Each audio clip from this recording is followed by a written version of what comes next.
जो कुछ कामयार के साथ हुआ है ना, तो उसके बाद कामयार ने ये फैसला कर लिया है कि चाहे जो कुछ भी हो जाए, मैं हर सूरत में जो वो बदला लूँगा।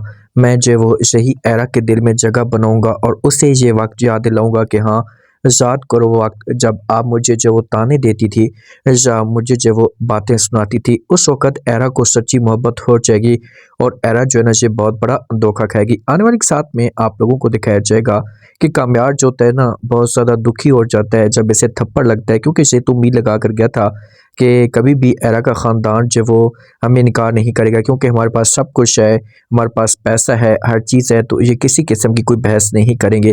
लेकिन इस बात का कामयार को नहीं पता था कि एरा जो वो इस हद तक भी जा सकती है।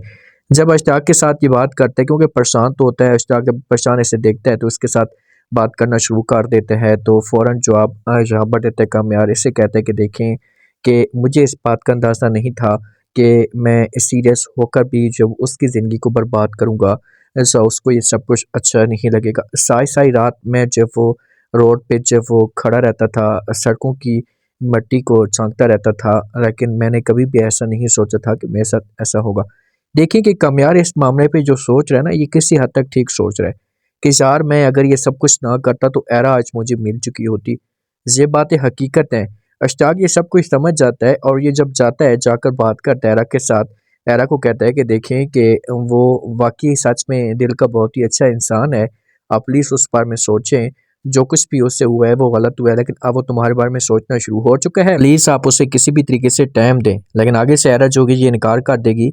अश्ताक को बोलेगी कि वो सब कुछ ठीक है, वो हो सकता है कि दिल का अच्छा हो, लेकिन मेरे दिल को वो बुरा लग चुका है। जो कुछ भी उसने किया है तो मुझे उसके साथ नफ़रत हो चुकी है। एरा आज भी कामयार की शक्ल भी नहीं देखना चाहती। आज भी ये इसके साथ नफ़रत करती है, लेकिन कामयार ने अब ठान लिया है, ज़ाइस ने अब डिसाइड कर लिया है कि भाई मैंने जो हर सूरत में एरा को हासिल करना है। अब ये अपने जो एक बिज़नेस के हिसाब से भी अपनी सीट पे जाकर बैठ देता है और वालिद इसकी सपोर्ट करता है। वालिद ये चाहता है कि कामयार की जो तवज्जो है इसे एरा से हटे और अपने बिज़नेस के ऊपर फ़ोकस करे।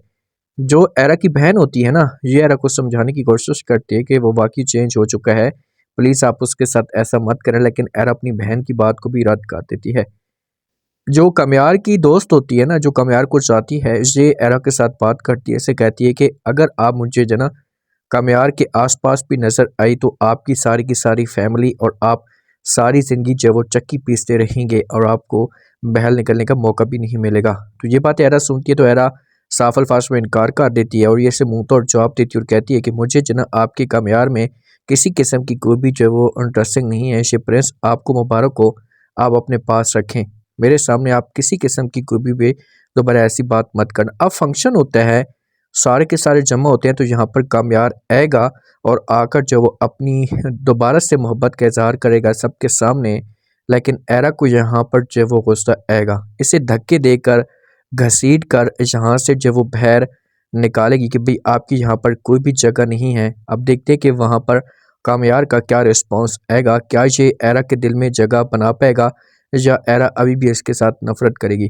अगर नफ़रत करती है तो उसके बाद इसका अगला टारगेट क्या होगा, क्योंकि ये इसकी जो एक मोहब्बत है ना, जो ऐसा-ऐसा नफ़रत में जो वो तब्दील होना शुरू हो जाएगी।